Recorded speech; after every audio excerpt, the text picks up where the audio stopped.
We fought the Chinese for 1,000 years. We fought the French for 100 years, and you were only here for 10 years. You were just a blip in the long history of a proud nation. Vietnam, a land of rich history and resilient people, has faced numerous challenges throughout the centuries. Most notably, their continued efforts at resisting colonization and occupation attempts from the US, preceded by Imperial France and finally by Imperial China, all of which were superpower empires in their respective eras in comparison to the relatively small nation of Vietnam. But each time an outside force attempted to conquer, the Vietnamese people would somehow, against all odds, manage to leave their invaders regretting their decisions.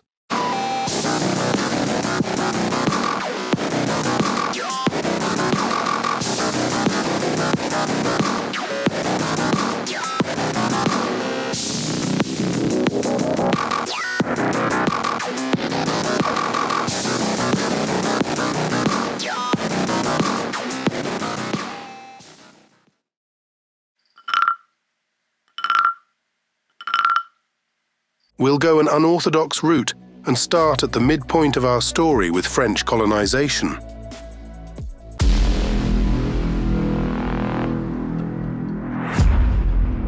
Vietnam's relationship with France begins when Jesuit missionaries start digging footholds throughout Southeast Asia.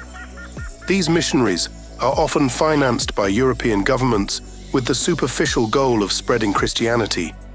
But below the surface, their agenda is focused on developing trade lanes during the highly competitive European age of exploration.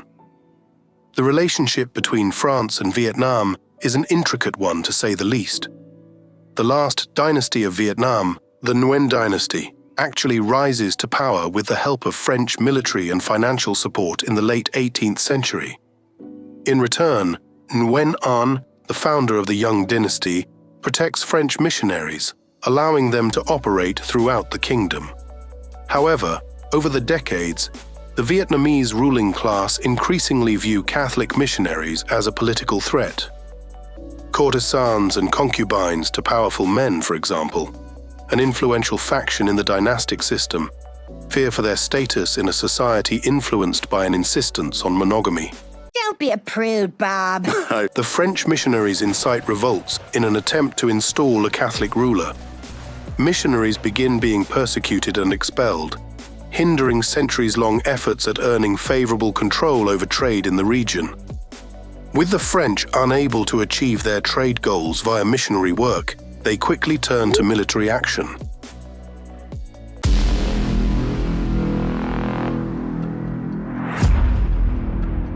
The French mount a decades-long invasion of Vietnam.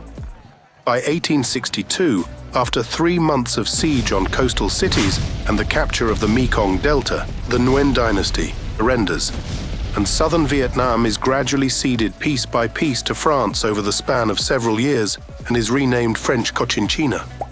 In 1884, war erupts between France and Qing China for influence over Southeast Asia, and France, emerging as victor, colonizes the remaining northern half of Vietnam, completing their long campaign at dismantling the Nguyen dynasty.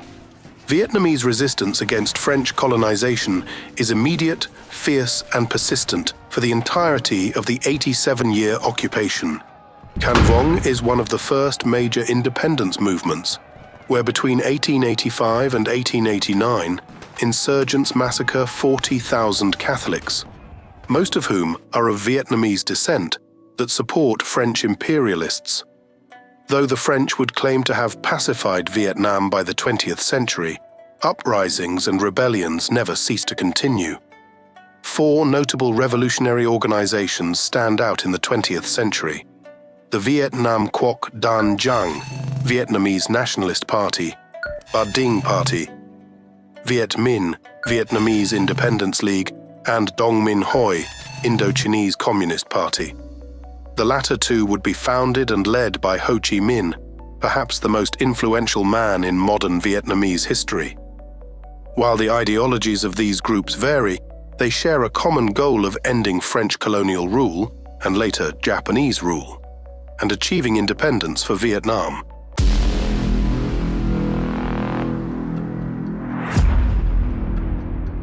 France surrenders to Germany during World War II, and the Indochina colonies fall into disarray. With Japanese expansionism growing in East Asia, the island nation seizes the opportunity to take control over the fallen colonies in Southeast Asia, with Japan claiming to have liberated Indochina from European rule. In reality, the Japanese establish full military control over Vietnam for themselves, replacing one colonist with another.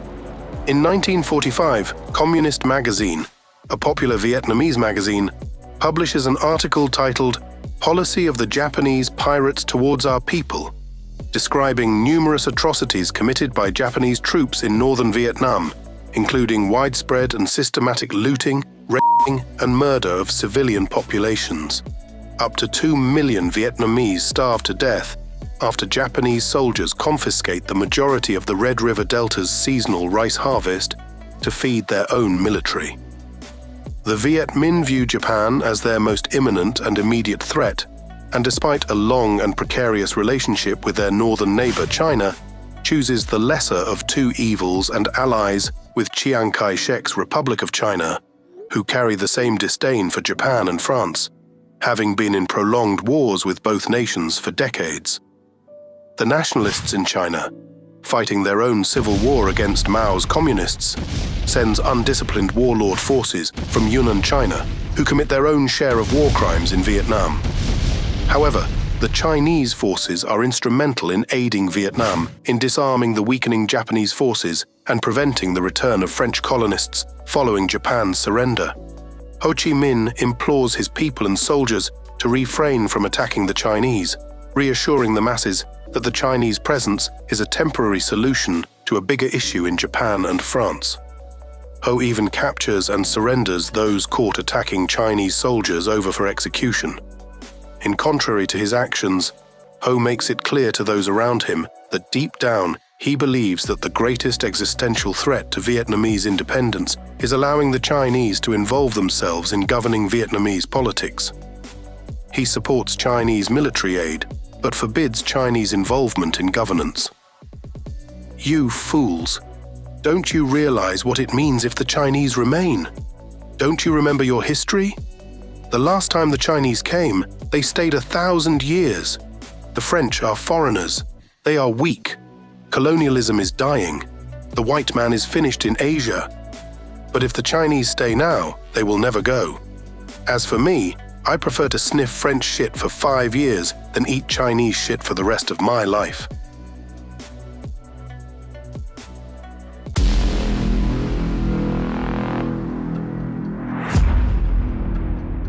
Bitter fighting ensues in the First Indochina War as French troops regain control over Vietnam. To the north, Mao's People's Republic of China defeats Chiang's nationalists, and China is officially proclaimed a communist nation, much to Ho Chi Minh's benefit, as his party is also communist. What? Did we just become best friends? Yup!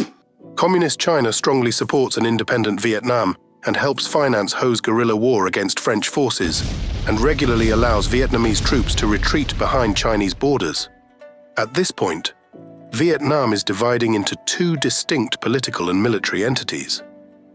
Viet Minh in northern Vietnam, the communists that are supported by China and the Soviet Union, and the Bao Jai regime in southern Vietnam, that is supported by the Western powers, most notably the US.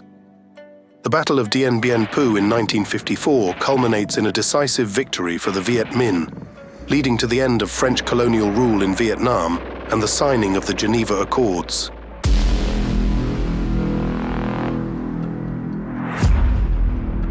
The Geneva Accords divides Vietnam along the 17th parallel, with the communist-led Democratic Republic of Vietnam in the north and the anti-communist Republic of Vietnam in the south. The US increases its military aid and advisory support to South Vietnam. This division of North versus South sets the stage for further conflict as we enter into Vietnam's saga of war against US occupation. Though the American conflict could be argued to be different from those with France and China, in that the US was not necessarily aiming to colonize Vietnam, but rather to deter the expansion of communism in Asia in response to the popular domino effect theory. in which American policymakers believed that if one country falls to communism, neighboring countries would also soon fall.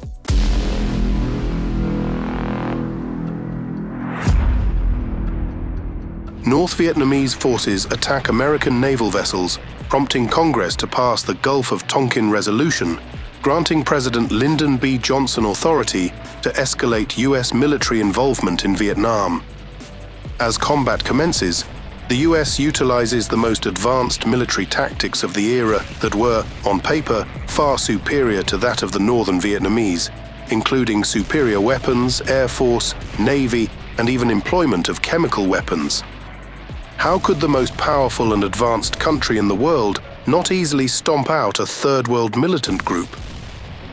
Well, despite numerous successful campaigns into the north, the Northerners proved difficult to overcome as they employ highly effective guerrilla warfare tactics in dense jungles and mountains, and dig extensive underground networks to retreat to.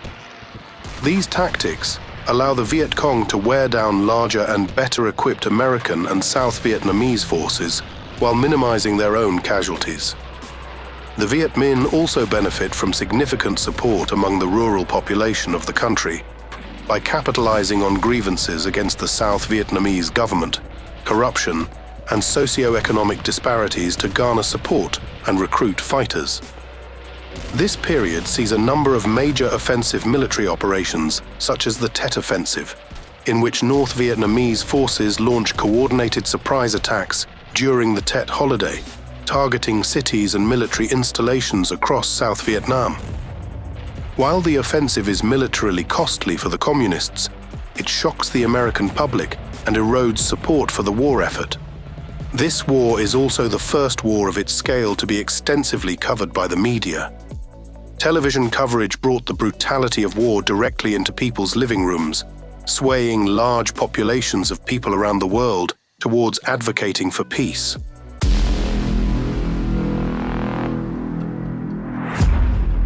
The Paris Peace Accords are signed, leading to a ceasefire and initiates the withdrawal of US troops from Vietnam. However, fighting continues between North Vietnamese forces and the South Vietnamese government as both sides violate the ceasefire agreement, and sporadic clashes persist all the way through 1974. As the conflict drags on into a virtual stalemate, as the American death toll continues to climb, and as anti-war sentiment grows domestically in the US, the Nixon administration begins accelerating the withdrawal of troops on the grounds that the US had set the South Vietnamese government up to effectively defend themselves against the North. Whether or not they actually believed this is up for debate, but the reality was that they were completely wrong. Do you think that will that prove to be worthwhile? Looking at the fact that we have lost lives there, I would say that only history will record whether it was worthwhile. With the US no longer funneling troops and supplies in from the south, Ho Chi Minh's forces advance on Republic territories until the remaining US troops conduct a final mass exodus, evacuating large numbers of Americans and Vietnamese allies out of the country. In 1975, with Saigon encircled by communist troops, President Duong Van Minh orders the unconditional surrender of South Vietnam, and the decade-long war comes to an end. But a decade is nothing compared to a millennium.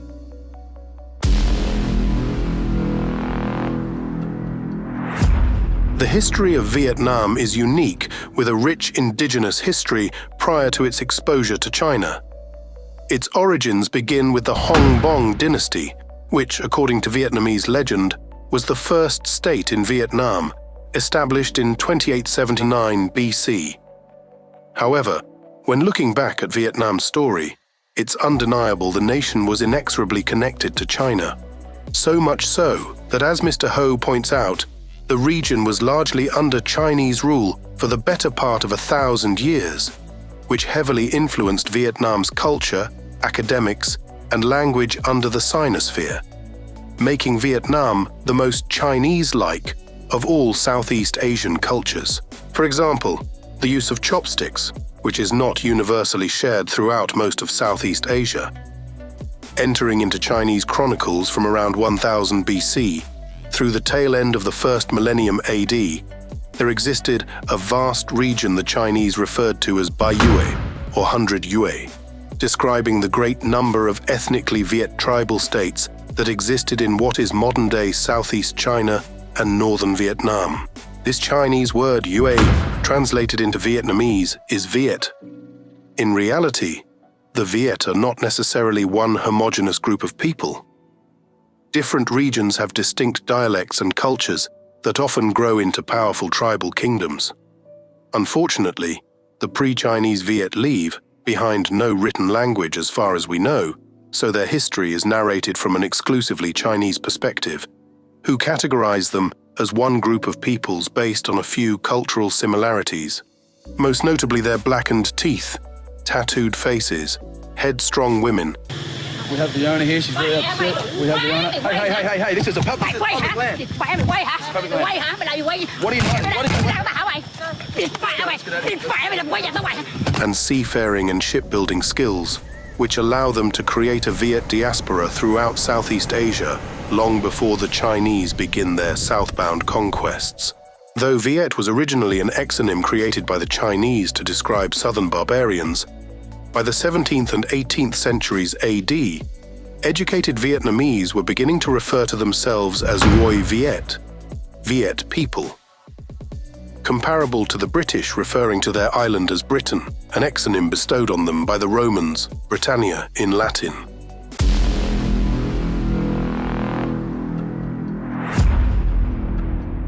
In the 3rd century BC is where we enter into the first chapter of China's direct political and military relationship with Baiyue.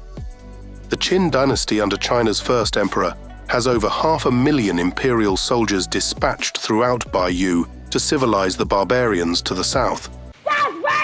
One of the leaders of the campaign is a General Zhao Tuo, born in modern-day Hebei, over 1,000 miles away from his homeland to the north. Zhao and his men enter a foreign land, describing the Viet as having short hair, tattoos, fine swords, and naval prowess. In 210 BC, civil wars begin to ignite, and the Qin Empire is officially in collapse. General Zhao, hearing the news of chaos throughout the empire, and having just conquered much of southeast China and northern Vietnam, jumps on the opportunity to found a new kingdom, Nanyue, declaring himself emperor of these new southern lands. The word order of the kingdom's name held political significance in 1802 AD when Nguyen Phuc Anh, the founder of the Nguyen dynasty, requested that the Emperor of China bestow upon him the title of King of Nanyue or Nam Viet in Vietnamese. The emperor refuses on account that Zhao Tuo's ancient kingdom of Nanyue encompassed much of modern-day Southeast China, fearing this would give rise to the notion that the Nguyen dynasty may lay claim to Chinese lands. The emperor instead reverses the word order and bestows upon Nguyen the title King of Yuanan or King of Vietnam, which ultimately became the nation's name all the way through the present day.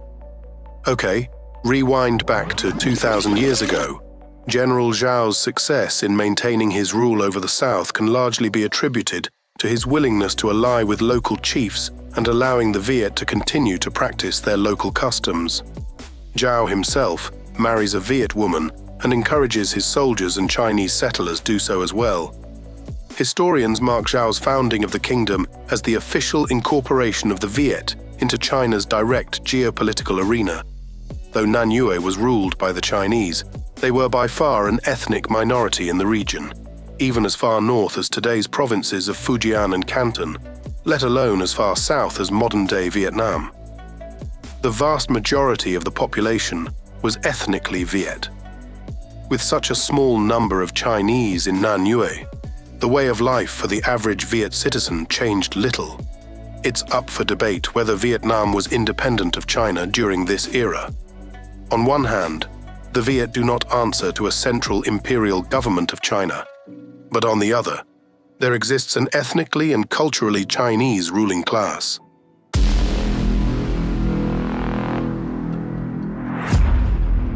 Nanyue's independence as a kingdom is short-lived as the Han dynasty gradually emerges as the new ruling power of China following the fall of the Qin.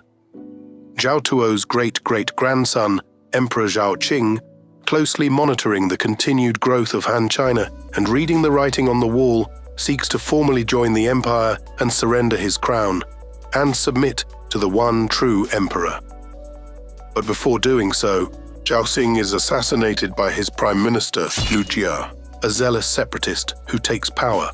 Emperor Wu, enraged by the treasonous actions of Lu Jia, who has essentially ruined the prospect of a peaceful annexation of Nanyue, dispatches 100,000 imperial soldiers south and quickly destroys Nanyue forces, establishing Han rule over the entire region in less than a year, ending 93 years of Nanyue independence.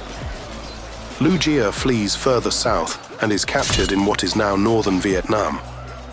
They catch his ass and send his head to the Han Emperor. Emperor Wu is so stoked about his gift, he founds a county upon lands he happens to be traveling through and names it Huojia, translated to capturing Lu Jia, to which is still the county's name today. With Han China firmly in control of Nanyue, Vietnam enters into an era referred to as the First Era of Northern Domination. While Zhao Tuo's campaigns in Nanyue sprinkle in hints of Chinese culture, officially consolidated into the Han Empire, things quickly start changing as Chinese refugees, officers, merchants, scholars, bureaucrats, fugitives, and prisoners of war flood into Vietnam at a rate like never before. Chinese commanderies are established in northern Vietnam, allowing for rapid military operations and protection for Chinese migrants. The Chinese rulers of the fallen kingdom of Nanyue generally allowed local Viet noble to keep possession of their lands and administer law as they saw fit, but with the arrival of imperial officials and officers, the most fertile land is confiscated and redistributed to Chinese settlers. The Han dynasty grows increasingly more aggressive with their sinification of Vietnam as they realize how valuable the Red River Delta is. Not only is it extremely fertile land, but the delta acts as a vital water gateway for trade with Rome, India, and the rest of Southeast Asia.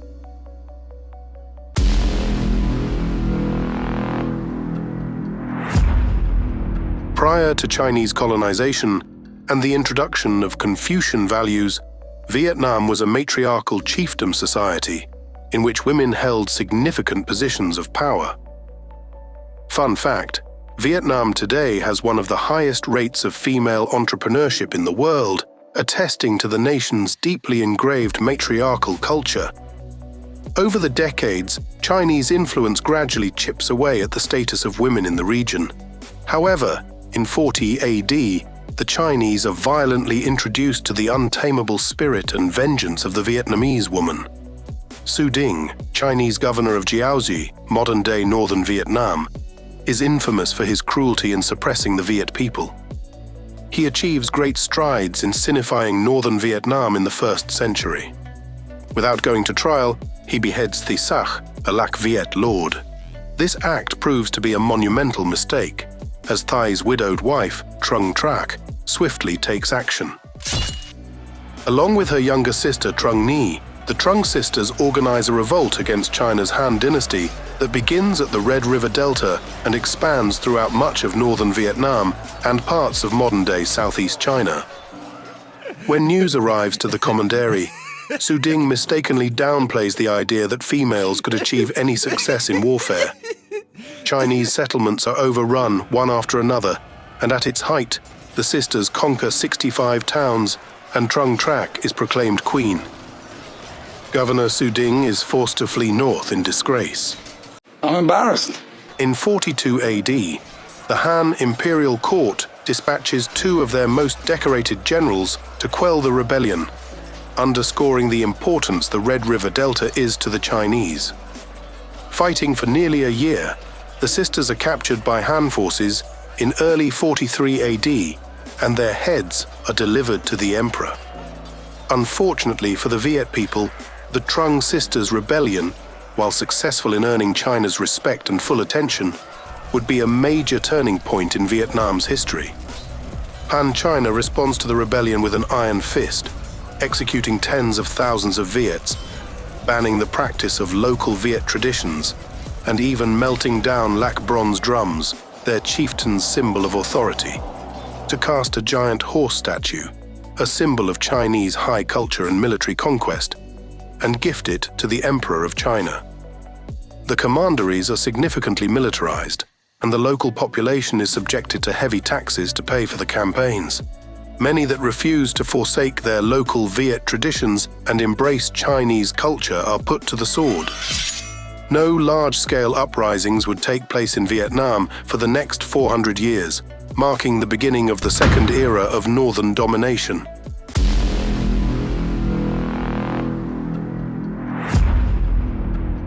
The northern and southern dynasty period of China sees China split into several kingdoms, all constantly vying for dominance over East Asia.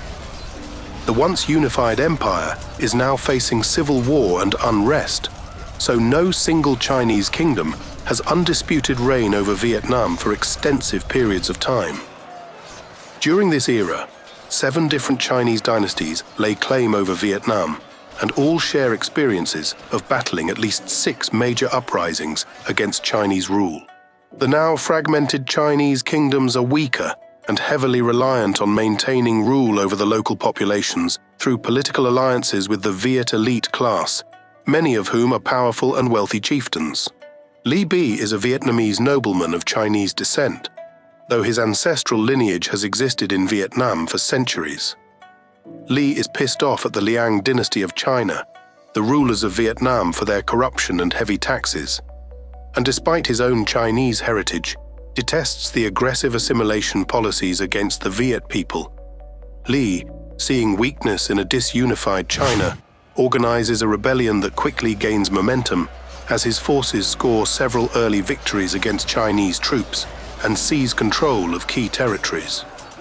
His army employs guerrilla tactics and exploits the rugged terrain of northern Vietnam to outmaneuver and defeat larger Chinese forces, the very same tactics used by the Viet Cong to combat the Americans in the very same region a millennium and a half later. The rebellion culminates in a decisive victory over the Liang dynasty's forces, resulting in the expulsion of Chinese authorities from northern Vietnam. With the establishment of an independent kingdom, Li Bi declares himself king and founds the Kingdom of Van Xuan, marking the end of the second era of northern domination.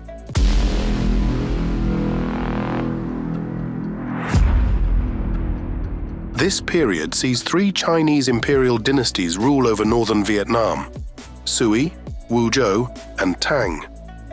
There are at least 4 major Viet rebellions during this era.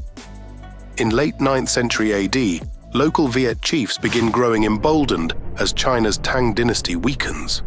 In 880, the fortified city of Jaila is overtaken, and China's military commissioner is forced to flee, ending de facto Chinese control in Vietnam, marking the end of the Third Era. Power is transferred to a new ethnically mixed ruling class of Chinese Viets. At this point, Vietnam is an extremely diverse region with various Kra Dai and Austro-Asiatic-speaking populations alongside Sinitic populations. Most powerful families are of Chinese descent, but with no imperial resources funneling in from China, prominent families, like the Duong, that are of lesser Chinese background and of more indigenous heritage, are able to wrestle a significant amount of power back under local Viet control.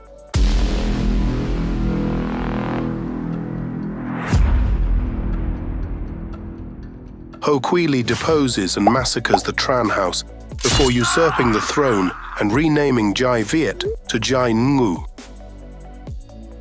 A Tran prince, Tran Tien Bin, escapes to the Ming dynasty's capital of Nanjing. Dai Viet, having a long relationship as a loyal tributary state to Ming China, requests for aid, and 215,000 Ming troops depart to launch an invasion. They capture the 2 capitals and other important cities in the Red River Delta and swiftly defeat Ho Quy Ly's army. Unfortunately, for the Tran house, little did they realize that asking for Chinese assistance in deposing their usurpers results in Chinese troops staying indefinitely in Vietnam. The Ming dynasty renames Northern Vietnam, Jiaoji, the Han dynasty's name of the province from a millennium prior, reaffirming China's dominance over Vietnam. The surviving members of the Tran family, realizing their folly in bringing the Chinese into the region, immediately begin organizing uprisings that are heavily supported by local Vietnamese nationalists. Unsuccessful, many would die as national martyrs at the hands of Ming forces.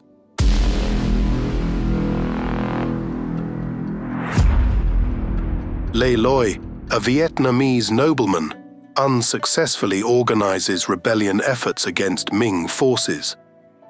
However, along with the ceaseless conflicts started by his Tran predecessors, the constant conflicts from the local populations of Vietnam are creating an enormous financial strain on the Ming court. Court records state that China was profiting far more from the stable tributary system with Trans-Dai Viet Kingdom than from maintaining direct military control over Jiaozi and begin diverting resources away from colonizing Vietnam. In 1427, Le Loi rallies 3,000 rebel fighters and catches ill-equipped Chinese forces off guard, defeating a 30,000-strong Ming army. This incredible victory is with much thanks to the local populations of the Red River Delta, who generally support Le Loi's rebels over Ming forces. Le Loi re-establishes the Dai Viet Kingdom and is recognized as king by the Emperor of China in exchange for the resumption of the tribute system between China and Vietnam, marking the end of the final era of northern domination, thus ending a millennium and a half of on and off direct Chinese control over Vietnam. Unfortunately for Vietnam's people, foreign influence over the country would lead to a repeating theme of Vietnamese killing Vietnamese, as there would be division within the local population over support for different political groups, whether it be for French or Chinese colonists versus independence insurgents, or communist versus capitalists. An untold number of Vietnamese would lose their lives each time foreign influence entered the region. Despite all this, the nation and its people has shown its incredible resilience and ability to overcome adversity even in the face of three of the most powerful empires the world has ever known, repeatedly showing that David can defeat Goliath. When looking back at history, it probably comes to little surprise that Vietnam has become one of the fastest growing countries in the world today.